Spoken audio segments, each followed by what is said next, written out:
welcome to Round 5 of the Parenting Roundabout podcast for the week of February 8th. I'm Catherine Haleko, and I'm here with Terry Morrow. Hello. And Nicole Eridix. Hi there. Today we're taking a break from talking and complaining and obsessing, and instead shouting out things other people are doing that we think you'll find as useful or enjoyable as we do. We call this our Roundabout Roundup. And I will start. I will mention another podcast. Terry and I listened to Extra Hot Great, and it is sort of a sprawling empire of other of spin-offs and related podcasts. Yes. And the latest one is called Listen to Sassy. And it is about Sassy Magazine, which I was in the demographic for. Terry, I don't think you were. Nope. After my time. Yeah, so I did read Sassy when I was at that age, although I was slightly to the older side of the demographic as well. But anyway, I did like it when I read it, and one of my first jobs in magazines was actually at the same company that owned Sassy for a minute, so we were in the same office space. But anyway, I was already as a teen, fascinated with the whole idea of magazines and starting to think that I wanted to work in magazines, which I did eventually. And Sassy had a lot of this sort of breaking the fourth wall that other magazines did not do. They talked about the staff. Everyone was like a first name basis, and the articles or the little items would often mention the staff people. And I had never seen that before. That's very appealing at that age. So I really liked that. So anyway, Tara Ariano from the Extra Hot Great podcast, along with the writer Pamela Ribben, has started this podcast called Listen to Sassy. So Tara went and collected every issue of Sassy by doing online auctions and things. So she now has them all, and they are going to go through them one by one and talk about them for a podcast. And they are doing 3 episodes per issue, right? So, wow. Yeah, so it's not, and the first one is out right now, and it was over an hour of just being, 1/3 of the. I was saying, do you mean 3 issues per episode? But no, you mean 3 episodes per issue, Correct. Right? Wow. Right.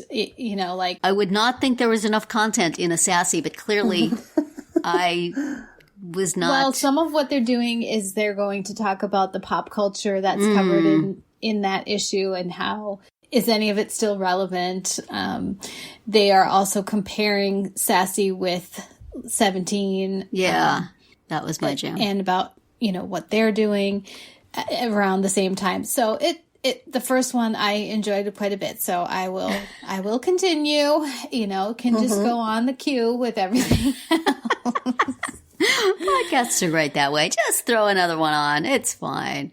So Sassy was sort of a 17-y thing, except maybe for younger kids, or? No, it wasn't for younger kids, but it was for, cooler kids. It was, yes. It was definitely meant to be edgier and, from the perspective of teens instead of what 40 and 50-year-olds thought teens. Not your older sister's teen magazine. Right? Exactly. Yeah. They even talked about in this first episode how the editor-in-chief of 17 at the time was, in her 50s and was a former nun.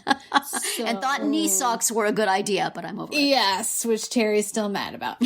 So Sassy, it covered a lot more controversial topics, and it was definitely like the answer to 17 for not what teens should be reading, but what they want to be reading. Do you know what I mean? Yeah.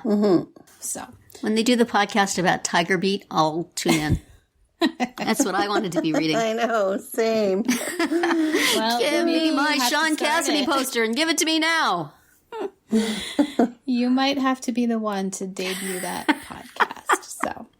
So that's my roundup for this week. And Nicole, I am shocked to see has a podcast also. Oh, wow. Aren't you? Damn, you guys didn't tell me I could have coordinated. New territory. Yeah, my brother got me into this one. And it's funny. It's a little off color sometimes. It's a little bit, gets a little bit political here and there, but they've got a great cast or, podcast hosts. It's Sean Hayes, Will Arnett, and Jason Bateman. And they come together and one of them decides who is the guest on the podcast for the week and the other two don't know.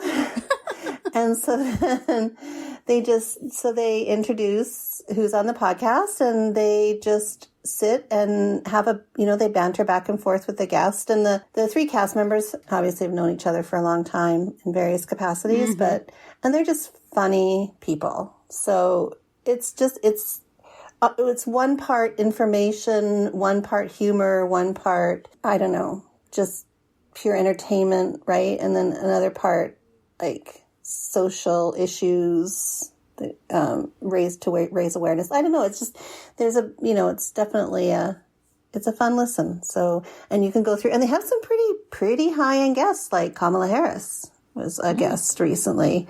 And, various actors, actresses, all kinds of people.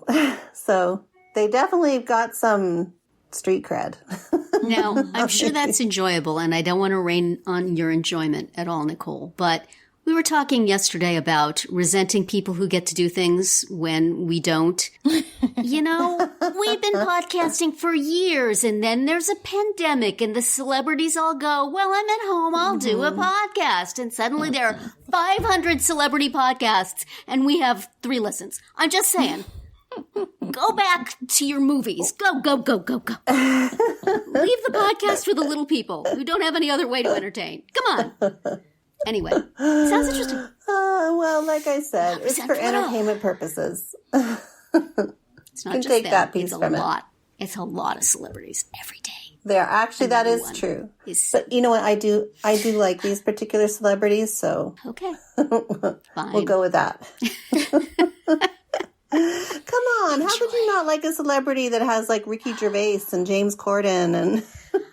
But we can't get Ricky Gervais and James Corden. It's not fair. It's not an even playing field. Adam Sandler, Jennifer Aniston, Jimmy They Kimmel. have like 5 million ways to get attention. I know. We have one. But it's fun. It's fun to listen to. It's like celebrities writing children's books, Catherine. Does that just eat you up? Yes, it annoys me quite a bit. It's exactly. Okay, well, next They're moving week, on I'm not going to recommend now. a podcast. Okay. I'm not doing any more podcasts. That's it. You've ruined it for me. I enjoy your podcast. I'm glad you enjoy it. That's wonderful. I hate that. Okay. Nothing like Terry, to be brutally honest. That's right. Well, Terry, what do you have so that Nicole can say that she doesn't like it? It's not a podcast. Maybe it's owned by celebrities. I don't know. But I spend a lot of time on the internet, as we all do these days. And periodically, in the need of a new toy, I will switch around my web browser just to try something new, to see what else is out there in the great wide world. So recently, I started using the Opera browser. I think I used it years ago. It's been around for a long time. I think I used it years ago and was kind of and went away from it. But it's got lots of bells and whistles now that I really enjoy. So it has a little sidebar, and it has a thing where you can get notified of your Facebook Messenger messages and just click and they open up in this sidebar. So that's really convenient. Yeah, I can just be doing other things. I see, I got a message and I can look at it.